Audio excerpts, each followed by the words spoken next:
नहीं कौन सा सांस अंतिम सांस हो जाए। हम सोचते हैं कि हमारा बच्चा जवान हो गया, 25 साल को हो गया, 30 साल को हो गया ना, उसकी आयु के 30 वर्ष कम हो गए। चिंता की बात यह है, चारों तरफ आग लगी हुई है। ये कौन सा युग है? कितने युग हैं? किसी को नहीं पता। युग 4 हैं। पहला युग कौन सा है?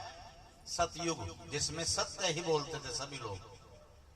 सतयुग में भगवान के 4 अवतार हुए, मत्स्य, कूर्म, वराह और नरसिंह। आप सनातन धर्मी हैं सभी, आपको अपने धर्म के बारे में पता होना चाहिए कि हमारे धर्म ग्रंथ में सतयुग में भगवान ने 4 अवतार लिए।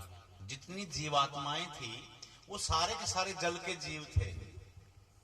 भगवान का कहीं आपने कैलेंडर में देखोगे नीचे मछली है और ऊपर नारायण भगवान का रूप है। वो कौन सा अवतार है? मत्स्य बोलते हैं संस्कृत में मछली को। फिर दूसरा, पृथ्वी एक टापू बन गया, 3 हिस्से इस धरती के ऊपर जल है और एक हिस्सा पृथ्वी है। फिर दूसरा अवतार भगवान का कूर्मावतार। ऐसे जीवों की उत्पत्ति, विज्ञान भी बोलता है, शास्त्र भी बोलता है, ऐसे जीवों की उत्पत्ति हुई जो पृथ्वी पर भी चल सकते हैं और जल में भी रह सकते हैं। ऐसा जीव कौन सा है? कछुआ। तो भगवान ने फिर कूर्म अवतार लिया। फिर लिया वरा, जंगल हो गए। वरा बोलता है सुअर को, जो रसातल में हिरण्याक्षी को लेकर के चला गया था राक्षस, धरती को वहां से निकाल के ले आया था। सुअर का मुख है और उस पर रख करके पृथ्वी को जल से निकाल करके ले। चौथा अवतार सतयुग में है नरसिंह। नर माने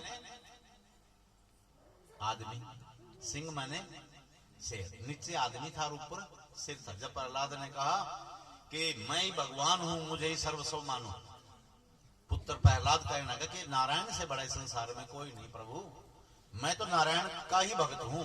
क्या इस खंबे में भी है? कहा मुझे तो इसमें भी। मुंह फेर जिधर देखूं मुझे वो ही नजर आए। नजरिया है। इसी आंख से हम मां को देखते हैं, इसी आंख से हम बहन को देखते हैं, इसी आंख से हम बेटी को देखते हैं, इसी आंख से हम पत्नी को देखते हैं। नजर वही है लेकिन देखने का नजरिया बदल जाता है। तो धर्म, अर्थ, काम और मोक्ष। तीसरा युग आया, दूसरा फिर युग आया कौन सा? त्रेता युग।